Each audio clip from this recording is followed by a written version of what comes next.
If you like this video, please give it a like and hit subscribe. Hit the notification bell not to miss more content coming soon.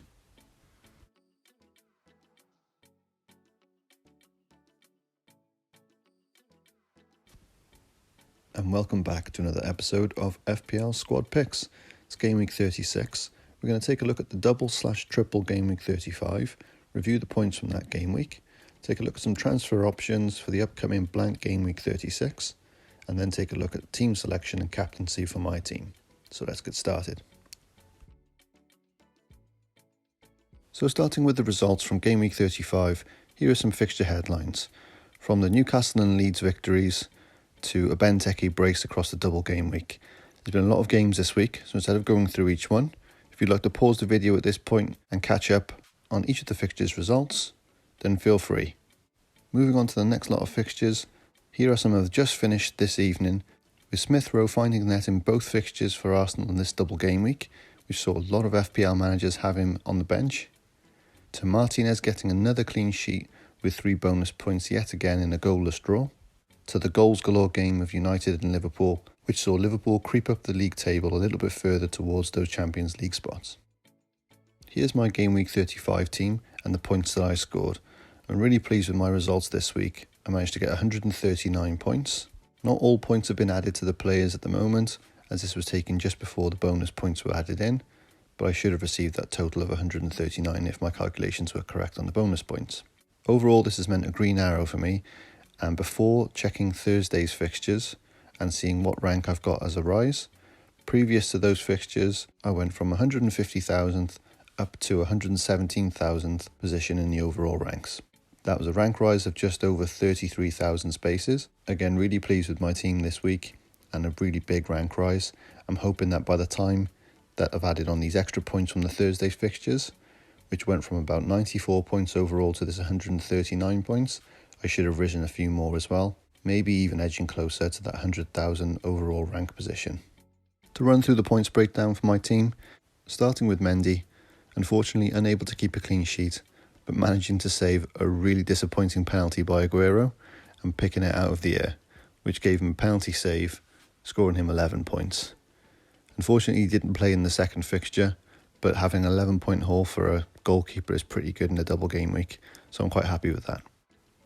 Wan-Bissaka managed 2 assists across the both fixtures that he played in out of the 3, and he was very close to getting bonus points in both, and that pretty much drove the reason why I brought him in this game week, because I've seen that he has been getting very close to getting bonus points, and if a clean sheet was to be had in any of those fixtures, it might have worked out that he was in amongst those bonus points.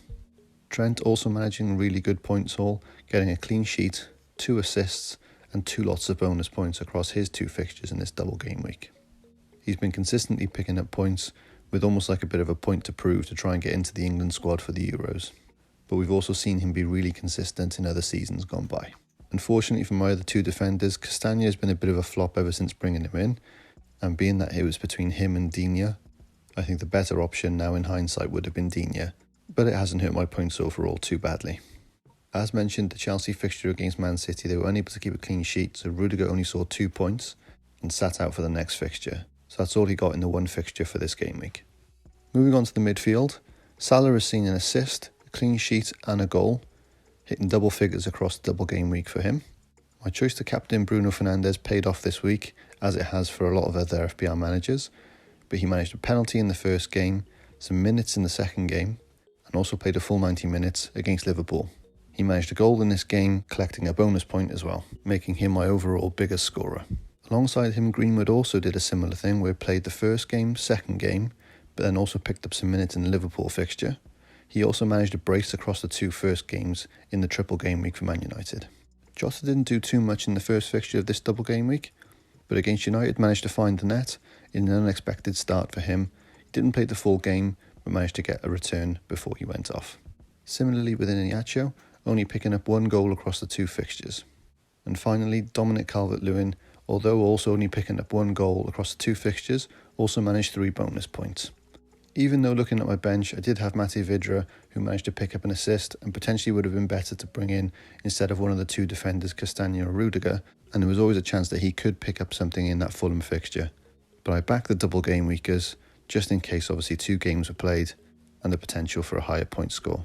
With Forster's 10 points, similar to Mendy, he also managed a penalty save, which managed to get him those double figures. So I'm glad there was still 1 point less than Mendy across the games that he played. But overall, my starting 11, I'm pretty happy with the score that I got and can't be too disappointed about 1 or 2 points off the bench. Here's a reminder of the transfers I made last week to play in Game Week 35. I made a total of 4 transfers, but this did include 2 free transfers, which overall meant an 8-point hit for my team. Alonso, Lingard, Son and Vardy were the ones to make way for Wan-Bissaka, Greenwood, Fernandes and Dominic Calvert-Lewin. With the 3 United assets coming in, I was obviously targeting that dream of a triple game week and big point hauls to be taken across all 3 players. As it's worked out, I'm pretty happy with the points that they've received, as they all got returns in across at least 2 of the fixtures. This isn't something I usually do in my videos, but considering it was a triple game week and a large amount of transfers made, I thought I'd do a little workout and show how it's paid off for me this week and my reasons for taking a points hit with so many transfers going into this double/triple game week. So looking back at the 4 players that I took out, it was a bit nervy after the first round of games, with Alonso scoring and also Son finding the net, and plus an assist from Vardy. So it's not like the 4 players I took out were terrible and weren't able or capable of getting results.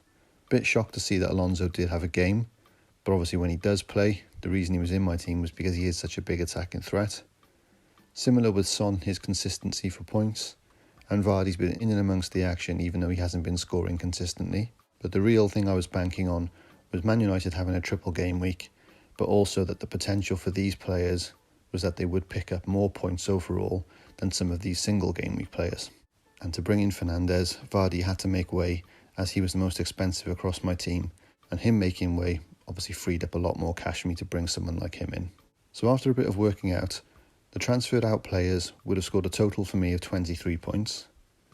Obviously Fernandes was captained within this, so his points were doubled, but out of the 4 that I had transferred out, I probably wouldn't have captained any of these, as probably Salah would be the one I would have gone to, as he had a double game week and already in my squad.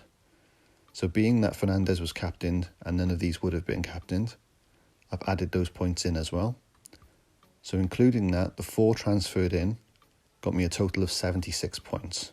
So minus the 8-point hit that I took to get the extra 2 in that weren't the free transfers, my overall points in the plus for this week were 45 points. So I've been better off 45 points by bringing these 4 players in than having the other 4. So as you can probably work out, I'm pretty pleased with that result. If you like this video, please give it a like and hit subscribe. Hit the notification bell not to miss more content coming soon. Okay, so this is where it gets a little tricky. So this is my lineup or potential lineup for Game Week 36. Now Game Week 36 is a blank. At the moment I have 8 potential starters for this one. The reason I say potential starters is Forster is included within this, and I know that Hasenhüttl has also mentioned he might be rotating on a 2-game basis between him and McCarthy. So being that Forster has just had 2 games, there's potential that he might make way now for McCarthy. So even though he seems to have a fixture, it might end up that I only have 7 starting players. And looking a bit closely at the ones that are starting, they're not too bad and they've got some good strong fixtures there. But the only one I'd probably doubt would be Cody, as Tottenham are very capable of picking up goals and it might not be a clean sheet against a struggling Wolves team. So previously I had rolled over 2 free transfers, but really that was my plan to use it in that double game week, as the points would have probably meant a lot more and had more chance to gain points back after taking the hit. The only issue was that bringing in the players that I did were obviously heavily focused on that double and triple game week, and knowing that they wouldn't be playing in this game week on the majority. So even though I could have probably planned ahead a little better and picked players that also had games in this game week, I don't think I would have seen such a large points haul this game week if I'd not done that. So now I'm in the position which a lot of managers also might be, without any chips, and questioning, is it worth taking a points hit? And if so, how many? As a general rule for a blank game week, my position on it is not to take too many points hits, if you can help it. Obviously I just mentioned that I have 8 potential starting. This might drop down to 7, and with the potential of Cody not keeping a clean sheet, this could see me with only really 6 players with decent fixtures this game week. I do feel I'd have to bring in at least 1 or 2 more players to be able to shore up this team, but being that it's only a blank game week and each of the teams playing in this game week only have the one fixture as opposed to last week's doubles, if you make a transfer and it's for a hit, each time you're taking a hit, you've almost got to think that that player has got to try and get you those points back in this one game week. And also not to forget that we're very close to the end of the season, so unless you plan on keeping them for the next 2 or 3 game weeks, they're really going to have to return for you in the next 2 or 3 fixtures, and that's it. So you haven't got a very long time to get those points back if they blank in this game week and you've brought them in for a hit. So I think the safest bet to look at some transfers are players that you're not only going to bring in for this blank game week just to cover the games, but also someone that you're happy to keep for game week 37 and game week 38 if possible. So in terms of transfers for this game week 36 team, I thought I'd list some players that I've had my eye on, not only for this game week, but the game weeks going forward after that. So hopefully they're going to cover me for this blank and also have a decent run going forward. So we'll start with Leeds. At the moment, I really like the fixtures that they've got: Burnley, Southampton and West Brom. If you're bringing in a Leeds player, you can pretty much be happy with it. If you need to play them for the next 3 game weeks, they've got some decent fixtures to be able to support that. I think Bamford is a really safe pick. He's played pretty much every game week as long as he's fit. He's on penalties and he's got the potential to get some attacking returns. Same with Rafinha. He seems to be back from injury now. Maybe not running on 100% fitness, but I'm sure Bielsa will be able to get him up and running before the end of the season and playing consistently. And we all know about Dallas's attacking threat, a defender pretty much playing in the midfield with a high potential to get some good point hauls. If he manages to pick up a clean sheet in any 3 of these fixtures, as well as any attacking returns, then he'll be a really decent pick this game week. I've got a potential to bring all 3 of these players in, and given my squad value, I'd be able to afford this easily. As mentioned previously, though, with only the 1 free transfer, this would mean an 8-point hit. So I'd really be banking on them doing something against Burnley, who have also been looking pretty strong at the moment. Next up would be West Ham. Very similarly to Leeds, they have 2 of the same teams out of the 3 next fixtures coming up.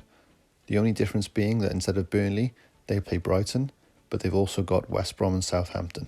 Now also to mention that West Brom aren't exactly the pushovers that everyone assumed them to be towards the beginning of the season. They have stepped up a lot under Sam Allardyce, but across these 3 games, you would still like to think that with West Ham fighting for those European spots, there would obviously still be potential to pick up some good attacking returns. So in those same positions, I've got 3 different players now, being Antonio, Lingard and Cresswell. All 3 have really good potential to pick up attacking returns, with Cresswell on set pieces.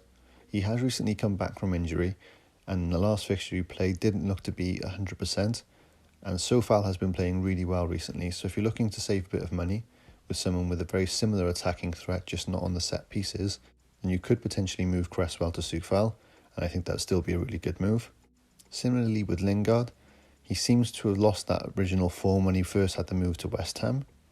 Whether that's because Antonio is back in the team now and he's more of a spearhead of the team, or with potential other attacking options such as Benrahma, Bowen and Souček in the midfield, he potentially isn't seen as standout as he was in the beginning, but still a really good option and still someone that could get a return, either in an assist or a goal himself. I think this week a lot of people are going to be debating between Antonio and Bamford, and both are really a toss of a coin between who to pick this game week and who to keep going forward. If there was any factor to decide between the 2 that might make a bit of difference, is that Antonio's injury record hasn't been great compared to Bamford's, and it might see his minutes managed slightly, and if he does pick up an injury towards the end of these fixtures in the last bit of the season, it could see him out for the remainder of the season. But aside from that, both really strong forward picks. Another team to look at are the current champions. Based on the fixtures that they've got from now until the end of the season, they've got Newcastle, Brighton and Everton. All 3 very winnable fixtures and something that they could pick up good returns in. The only risk you run with Man City is obviously the Pep Roulette, as we have been playing all season, but with the league now wrapped up and a Champions League final coming up, even though there's a big rest point in between those games and before the Champions League final, you will have to consider if Pep will rest any of his big hitters just to make sure that they are fit and ready for the game. But the other side of that narrative might be that Pep won't want them going completely cold on the bench and waiting for 2-3 weeks before playing in the final and then expected to hit the same form as they have been all season when they haven't played in a while. So I can see a few of these players still playing consistently through the next game weeks it might just be a case that some of them come off the bench for a bit of a run out, or some start and come off at 60 minutes. So here I've gone for Foden and Diaz, and I think Foden has been a really good option. Again, not playing consistently, but when he does, he's very capable of picking up a good attacking return, and Diaz has been one of the most nailed-on players other than Ederson within the Man City team. But that's not to say that he won't get rotated between Stones or Laporte, again just to save him for that Champions League final. Another potential to go with these Man City players would be Kevin De Bruyne and Stones. I would have left it as Diaz and just moved in De Bruyne for Fernandes, but unfortunately due to funds I would have to make that downgrade to Stones just to be able to afford to bring in De Bruyne. But as mentioned, again, it's if he plays, how many minutes he plays, and will he do anything within that time that he is on the field. But if you're chasing in your mini leagues and you're looking for differential picks, definitely someone to look at and definitely someone to take a punt on. Could be a Man City player. And if you're looking at any sort of attacking threat options, you could look at any of their midfielders. Even Bernardo Silva and Mahrez are still really good picks as well. And just to mention that Aguero, even though he has missed that penalty, being that it's his last season this year, and the last Man City game of the season is a home game which will have fans, this might see him get a start and a full game in order to give him a bit of a send-off. That's something to bear in mind if you're looking for a little bit of a differential pick in the striker positions. Finally, a bit more of a simple pick would be just a one transfer this week and not taking any hits. I could make a straight swap from Fernandes to Son. Spurs do have some good fixtures on the run-up for the next 2 game weeks at least. Wolves and Aston Villa. They do then play Leicester, who are obviously fighting to keep that top 4 position for Champions League spots on the last game week of the season. But in a similar way, Spurs are also going to be chasing those positions to secure European football for themselves. If I brought Son in, I'd definitely be happy keeping him over the next 2 game weeks as well. The only issue is that I kind of would like to keep Fernandes if possible, because after this blank game week, Man United then play Fulham, who are already relegated and have nothing else to play for, and United's second place position has not yet been secured. So even though they have the Europa final to consider, I think Ollie might want to tie that position up and make sure he stays as close to Man City as he possibly can in the table. Again, there's an argument made that this might be a position that you could swap round, and instead of Son, bring in someone like Bale, who has also shown some good form but has been a little bit hot and cold. Personally, I think Son has been a lot more consistent and has shown a decent amount of points across the entire season. The other Spurs asset that isn't listed here is Harry Kane. Now, unfortunately, without making more points hits, I'd be unable to bring him in this game week, and it would probably see DCL have to make way for Harry Kane. But being that Everton have Sheffield United, I don't think that's a fixture I'd want to miss out on, being that I already have DCL. So without completely pulling apart my team, I can't see a real way that I can bring Kane in and not have to take some serious money out of other players within my team that also have some really good fixtures. So being that there's quite a few options in the forward positions at the moment and that are a lot cheaper, I think it's going to be a bit nervy not having Kane going through, because a lot of managers will have him within the team. I just think that there are some of the good quality options that you can be able to pick from that might be able to match or better some of his point scores. If you'd like to keep up to date with the latest video posts, locked in team selections and chat during the game week, then you can follow me on Twitter at FPL Squad Picks. So here's my team as it currently stands without any transfers, and this is the minimum amount of players that I will have for the Game Week 36 blank. I really don't see how I can go in with 8 players and a potential 7 players if Forster doesn't play. I don't think I'm going to make a goalkeeper switch. I think with the points potential from attacking players, it would be wiser to use any points hits across the main team instead of in a goalkeeper position. So the question is how many changes to make this game week. With the small amount of players that I have for this game week, I think it's wise that I probably take another points hit this week, but maybe only a 4-point hit. That would bring me up to 10 players that have the potential of playing after using my 1 free transfer, and if Forster doesn't play, it only drops me down to 9. As mentioned, there is potential to take an 8-point hit and get a full starting 11 out, but playing that more risky move would really mean that I'd have to have some good points haul return in this blank game week to be able to make those point hits worth it. For both the extra 2 players that cost me 4 points to bring them in, say if it was a defender and a midfielder, if that defender got a clean sheet with 6 points, really I'd only be getting 2 points more because it cost me 4 points to bring him in. Same with the midfielder. If they didn't get an assist or a goal and played a full 90 minutes, say, and managed to get a clean sheet, it's only 3 points. It actually cost me 1 point to have brought them in with the potential for them to get a return. So that's the kind of thing I've got to weigh up at the moment. I think a 4-point hit across 2 players can easily be rectified and easily be a bit of a plus. But if you're taking 8 or even 12-point hits to get just a full starting 11, sometimes it might not be worth it, depending on the player and the fixture. So finally, in terms of captaincy for me this game week, even though I've got some potential transfers to make and bring in, I think the wisest and safest choice would be Salah this game week. For a chasing Liverpool team, for those top European spots in the league, and against a West Brom team that are fighting at relegation at the bottom of the table, you'd like to think that Salah could pick something up, and obviously he is on penalties, so it gives that added attacking threat. Again, there's an argument to be made that you could switch that over to Jota, but being that he's just played close to a full game in the Manchester United game, Klopp could manage his minutes in this fixture. An outside differential chance could be Alexander-Arnold, but you are really obviously banking on him getting those attacking returns that he has been getting consistently. Again, based on fixtures alone, Gundogan could be another good pick, but that's if he plays a full game or plays at all within that fixture. And lastly, but not least, Dominic Calvert-Lewin against a Sheffield United team. He could be a really good differential pick this week, because a lot of people might not bring him in if they haven't already got him. And if you have got him, and you want to go slightly different for your captain choice, he could be a good pick and be slightly different, especially if someone like Salah blanks against the West Brom team. So I hope that helped give you a few ideas around transfers this game week. And if you're in a similar position to me where you're looking to potentially take point hits just to build a full team for this blank game week, and how much worth you'd get from that, but also if you're looking to keep that player going forward for the next few game weeks. Not long to the end of the season now, so points are precious.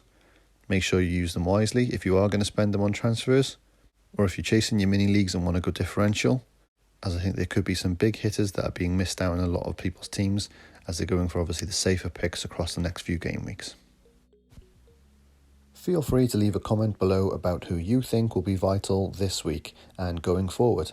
If you feel I've missed anyone, put their name below to hear mine and other managers' thoughts. If you like this video, please give it a like and hit subscribe. Hit the notification bell not to miss more content coming soon. Thanks for watching.